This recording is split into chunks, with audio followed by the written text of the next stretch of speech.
बिहार निवडणुकीचे निकाल लागलेले आहेत आणि त्याच्यामध्ये एनडीएला घवघवीत यश प्राप्त झालेलं आहे. आपल्यासोबत बोलण्यासाठी राज्याचे कॅबिनेट मंत्री आकाश फुंडकर आहेत. भाऊ, बिहारचा जो निकाल लागला आणि एनडीएला घसघशीत यश मिळालं, कसं पाहता? हे खूप आनंदाचा क्षण आहे.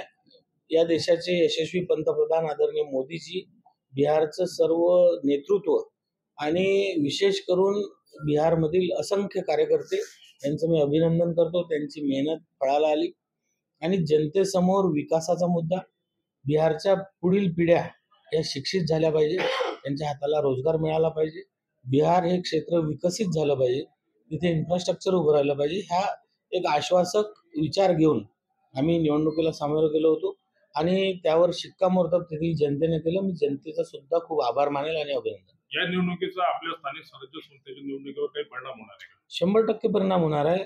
आज जनतेला हे लक्षात येते आहे की नुसतं महाराष्ट्रातच नाही, तर संपूर्ण देशात भारतीय जनता पार्टीशिवाय म्हणजे देशाला आता पर्याय उरला नाही, हे जनतेला कळून चुकलं आहे. आणि बिहारमध्ये सुद्धा जर एवढा मोठा क्लीन स्वीप होतोय, त्यामुळे महाराष्ट्रातील नगरपालिकेच्या निवडणुकांमध्ये सुद्धा जनता हाच करिश्मा करून दाखवेल. भाजपाला म्हणजे आता तुम्ही बोलले की भाजपाला चांगलं यश मिळते, म्हणून भाजपा ही स्वबळावर स्थानिक स्वराज्य संस्थांमध्ये लढण्याची तयारी करत आहे. आम्ही बिलकुल स्वबळाची नारा आम्ही दिला नाही.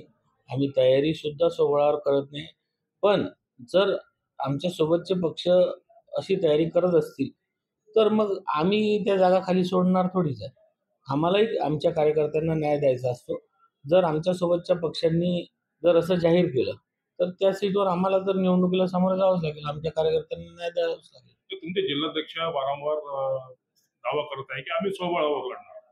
आपण ऐकलं असेल की महायुतीच्या सर्व नेत्यांनी जाहीर केलाय की जिथे युती होत असेल तिथे युती करावी, जिथे होत नसेल ती स्थानिक परिस्थिती पाहून त्या लेवलला निर्णय करावा.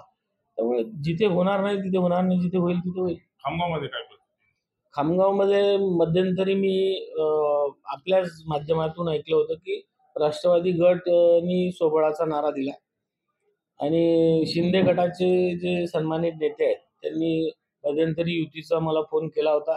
आमचे जिल्हाध्यक्ष त्यांच्याशी चर्चा करतात आहे आणि त्यांचे कार्यकर्ते इकडे दुसऱ्या पक्षासोबत युती करण्याचा प्रयत्न करतात आहे. त्यामुळे चर्चेअंती निर्णय होईल आणि त्यानंतर